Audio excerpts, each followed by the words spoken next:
Radio 10 Rosario presenta Política Plus Radio, una producción original de Grupo Cristal.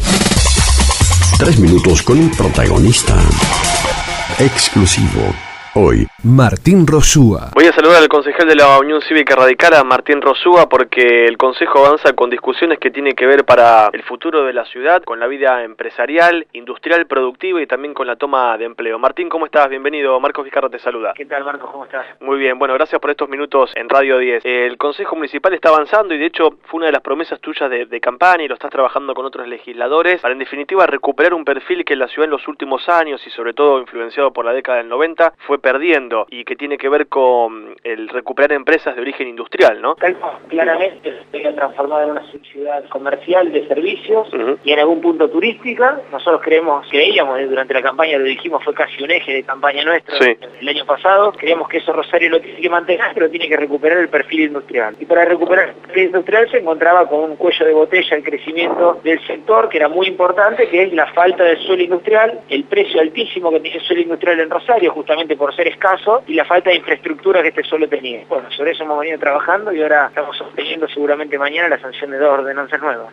¿Y que tienen que ver con qué puntualmente? 2 ordenanzas que serían 2 formas distintas de lograr infraestructura para el suelo industrial existente en la ciudad de Rosario. A partir de la ordenanza 9144 que sancionamos en diciembre del año pasado, se duplicaron las hectáreas de suelo industrial en Rosario, o sea, más de 1000 hectáreas que eran suelo semirural pasaron a ser suelo industrial. Al ser suelo semirural antes, o sea, al cambiar de la calificación, nosotros veníamos de hectáreas que no tenían obras de infraestructura, obviamente. Entonces establecimos 2 mecanismos de gestión diferentes. Por un lado, un proyecto que trabajamos en conjunto con el concejal Sebastián Chale, creamos un fondo fiduciario para obras de infraestructura, esto es decir, es un fondo que va a estar compuesto por contribución de mejoras, por sobretasa de baldío, es decir, por la penalización que se le aplica a aquellos desarrolladores inmobiliarios o propietarios que tengan suelo con aptitud industrial y no estén sus industrias, y también por aportes municipales y provinciales. Este fondo fiduciario lo que va a hacer es realizar obras de infraestructura en aquel suelo que yo te mencionaba que era semirural y que ahora se ha transformado en suelo productivo. Y por otro lado, es un proyecto que lo he presentado yo y que lo venimos trabajando con mis asesores de antes de ingresar al Consejo. Está la creación de un fideicomiso que genera un fideicomiso de carácter público, obviamente, que genera el primer parque industrial de la ciudad de Rosario, en la cual el municipio lo que hace es una verdadera gestión de recursos, de explicar a las partes, de generar asociatividad, y vamos a lograr tener el primer parque industrial público de la ciudad de Rosario sin que el municipio le cueste un solo peso, obviamente. Claro, el tema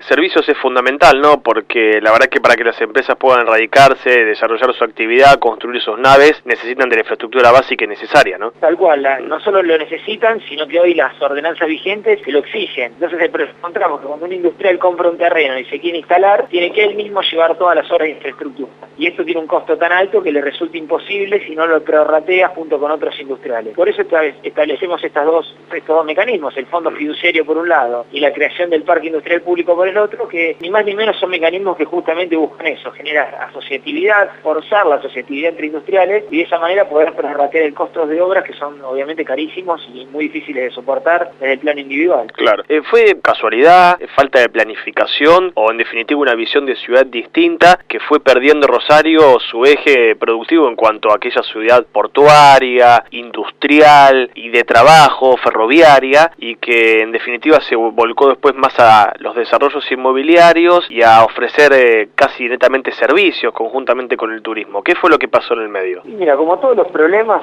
en la economía son multicausales, tienen varias cuestiones que provocan, varias causas que provocan un mismo resultado. Por un lado, venimos, como bien lo decías antes, de haber vivido durante la década del 90 prácticamente la desaparición de las industrias en la República Argentina. Eso repercute también en las provincias y de las ciudades del país, y Rosario no fue la excepción. En lo término, yo creo que hubo una decisión política, no de dejar de lado la industria, pero sí claramente fomentar a Rosario como una ciudad turística, comercial y de servicios. Claro. Si vemos cómo está compuesto el producto de Rosario, vemos que claramente hubo una decisión política orientada en ese sentido. No solo del municipio, sino de las diversas composiciones del Consejo, que fueron sancionando en los últimos 20 años ordenanzas que limitaban la industria, mientras que por otro lado incentivaban la erradicación de comercios y de servicios. Claro. Entonces creo que está vinculado con esas 2 causas principalmente, y también obviamente por cómo se fue durante la Argentina desarrollando en los últimos años. Claro, hay que contextualizarlo. pega ese efecto rebote, la industria no encuentra dónde radicar. Claro, porque hay que contextualizarlo, ¿no? Década del 90, mientras se cerraban las industrias, la industria nacional era castigada, también se levantaba el sistema ferroviario en Argentina, que tantos puestos de trabajo generó para la economía regional, para la ciudad de Rosario, que prácticamente creció y se potenció en base a esto, ¿no? Totalmente. Lo que pasa es cuando la realidad cambió, digamos, la normativa de Rosario no cambió de acuerdo a esa realidad. Entonces, claro, como te decía, al principio del gobierno del kirchnerismo, cuando se pega, la economía genera ese efecto rebote y ese proceso de sustitución de importaciones con dólar alto, empieza a dar algunos resultados y resurge la industria nacional, sobre todo año 2003 a 2007, en ese proceso la normativa interna de Rosario, el sistema de ordenanzas municipales, digamos, impidió el crecimiento y el desarrollo de la industria justamente por ese problema que yo te estoy mencionando. Falta de suelo, o sea, el escaso suelo era muy caro, una relación de oferta y demanda precisamente, y falta de obras de infraestructura en el poco suelo que había. Claro, y parte del problema de empleo que hay a la fecha se ve en esta situación, de cuando el país, la economía macro a nivel general baja, rápidamente Rosario es una de las ciudades o de las regiones que más inconveniente tiene en cuanto al empleo, y cuando la economía va en ascenso, rápidamente se recuperan los puestos de trabajo. ¿En parte crees que se debe a esta situación? Mira, es una realidad histórica que siempre Rosario reacciona de una manera más violenta a las variaciones del índice y las tasas de desempleo. Yo creo que tiene mucho que ver con esta fuerte composición en materia de servicios. Claro. Digamos, la persona que instala una industria, clava cerros, como le llaman vulgarmente en el ámbito, en la tierra, y hace inversiones muy grandes, difícilmente genere despidos, salvo que la economía prácticamente lo obligue. En cambio, los servicios, al tener contrataciones laborales mucho más flexibles, o al generar menos manos de obra, o ser mano de obra menos intensiva, seguramente tiene mayor volatilidad. Esa mayor volatilidad seguramente hace que las tasas de desempleo aumenten rápidamente cuando la economía empieza a dar algunas señales negativas como está pasando ahora. Martín, un gusto, como siempre, gracias por estos minutos en Radio 10. Muchas gracias, Marcos, saludos. Martín Rosúa, el concejal de la Unión Cívica Radical en Política Plus Radio. Hasta aquí llegamos con Política Plus Radio, una producción original de Grupo Cristal. 3 minutos con un protagonista exclusivo. Politicaplus.com, un diario bien informado. Visítalo. Noticias, información, opinión, música y muy buenos negocios. Politicaplus.com. Más que un diario.